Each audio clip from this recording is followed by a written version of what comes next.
வாஞ்சி ராஜா ஆண்டவனே, பாத்தீங்களா இந்த அநியாயத்தை?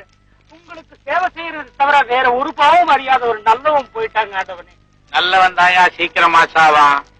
மகாத்மா காந்தி செத்ததுக்கு பேரறிஞர் பெர்னாட் ஷா என்ன சொன்னார் தெரியுமா?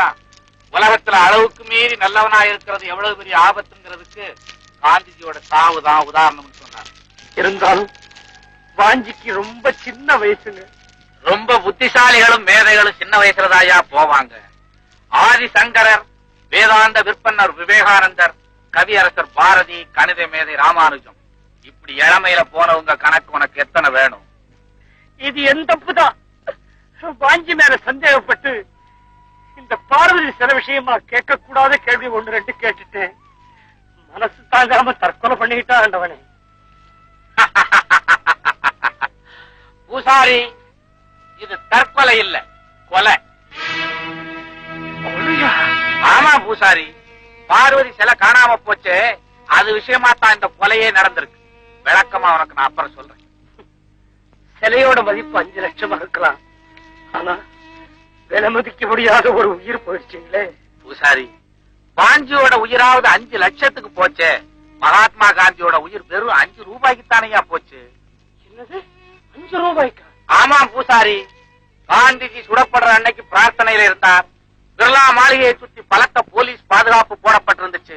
அவரை சுட வந்த கோட்ஸே சுத்தி சுத்தி வந்தா உள்ள போக முடியல. கடைசியா அங்க நின்னுக்கிட்டு இருந்த காவல்காரங்கிட்ட ஒரு 5 ரூபாய திணிச்சான். அவன் உள்ள விட்டா, இவன் போனா சுட்டான். தப்பு யார் பேர்லங்கிற பூசாரி? கை நீட்டி 5 ரூபாய வாங்கிட்டு உள்ள விட்டாரே பொடிவாவி, அவன் மேலதாங்க தப்பு. அது எப்படி தப்பாகும்? அவன் 5 ரூபாய கைய நீட்டி வாங்குற அளவுக்கு வறுமையில வச்சிருந்ததுதான் தப்பு. ஆகையினால பூசாரி, பொருளாதார பிரச்சனையில ஒரு பெரிய மகாத்மாவோட உயிரே வெறும் 5 ரூபான்னா சாதாரண ஆத்மாக்களுடைய உயிரெல்லாம் ரூபாய்க்கு எத்தனை? இப்பதாங்க புரியுது ஆண்டவரே. பொருளாதார பிரச்சனையில ஏற்றத்தாழ்வு இருக்கக்கூடாதுன்னு சொல்லிதான் காந்திஜி சோசியலிசத்தை கொண்டு வர பாடுபட்டார். வரவேற்க வேண்டிய திட்டம் தான் பூசாரி, ஆனா அதுக்கு பெரிய மனப்பக்குவம் வேணுமே. இல்லன்றீங்களா?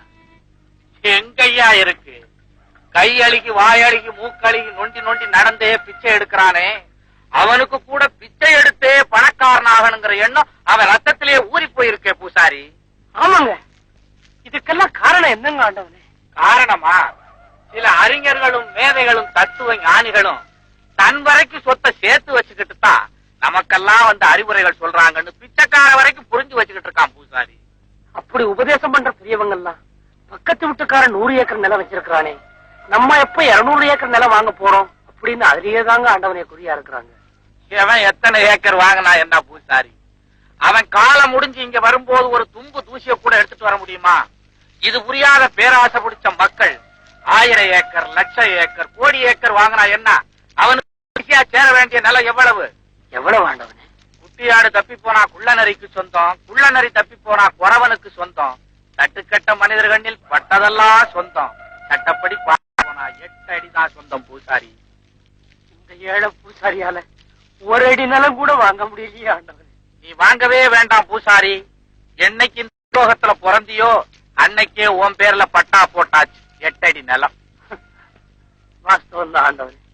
பூசாரி, இங்க மனித சடலத்தை மாத்திரம் எரிக்கலையா, அவனுடைய அகந்தை ஆணவம் எல்லாமே எரிஞ்சு சாம்பலாகுது.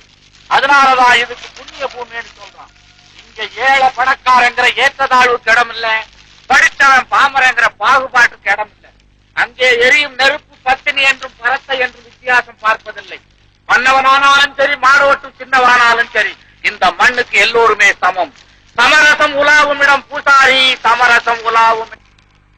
நீங்க சொல்றதெல்லாம் வாஸ்தவம் தாங்க. ஏன் ஆண்டவனே, வாஞ்சி ரொம்ப நல்லவனாச்சு, அவன் சொர்க்கத்துக்கு தானே போவானுங்க. பூசாரி, ஒரு மனுஷன் சொர்க்கத்துக்கு போவானா நரகத்துக்கு போவானா நான் சொல்ல தேவையில்லை, நீயே தெரிஞ்சுக்கலாம். எப்படி